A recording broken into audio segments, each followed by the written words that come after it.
বাংলাদেশ দল দুপুরে নগরীতে পৌঁছে বিকেল অনুশীলন করেছেন ফুটবলাররা। কোচ ও অধিনায়কের দাবি ভালো খেলবে দল, প্রত্যাশা পূরণ করবে সিলেটবাসীর।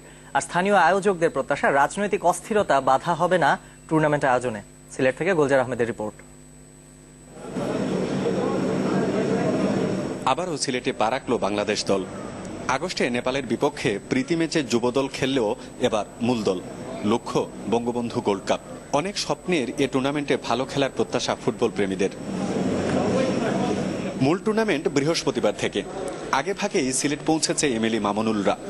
সিলেটের কন্ডিশনে মানিয়ে নেওয়ার চেষ্টা ফুটবলারদের সঙ্গে। আগেরবার সিলেটের দর্শকদের মন ভরাতে না পারার আক্ষেপ পূরণের প্রতিশ্রুতি অধিনায়কের। আমরা দর্শকের প্রত্যাশা পূরণ করতে পারি না, বাট ফার্স্ট ম্যাচে আমরা দর্শকের প্রত্যাশা পূরণ করবো ইনশাল্লাহ।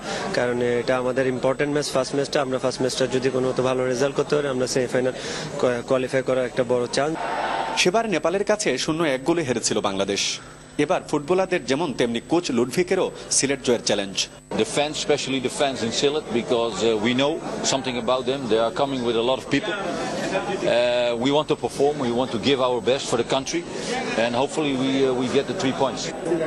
সিলেটও প্রস্তুত আরেকবার ফুটবল জোয়ারে ভাসতে। মাঠের প্রস্তুতি সম্পন্ন, কিন্তু বাধা রাজনৈতিক অস্থিরতা।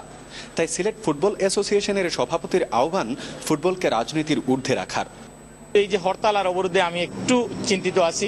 আশা করি আমি আপনাদের মাধ্যমে বলবো যে এই যে খেলাধুলা চলতেছে, সিলেট যেন হরতাল এবং অবরোধ মুক্ত তিনিরা রাখেন। বৃহস্পতিবার মালয়েশিয়া যুবদলের বিপক্ষে উদ্বোধনী ম্যাচ বাংলাদেশের। গুলজার আহমেদ, চ্যানেল 24, সিলেট।